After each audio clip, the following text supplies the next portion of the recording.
Sokольceva. I'm a pupil of the 10th form. I would like to present a text from the story Tarас Bульba by Comi. The elder Ostap began his scholastic career by running away in the course of the first year. They brought him back, whipped him well, and set him down to his books. 4 times did he bury his primer in the earth, and 4 times, after giving him a sound thrashing, did they buy him a new one.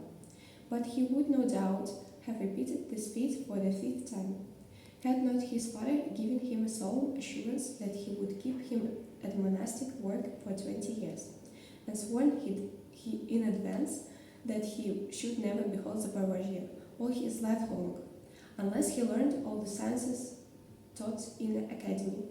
It was odd that the man who said this was that very Tarас Bульba, who condemned all learning, and counselled his children, as we have seen, not to trouble themselves at all about it.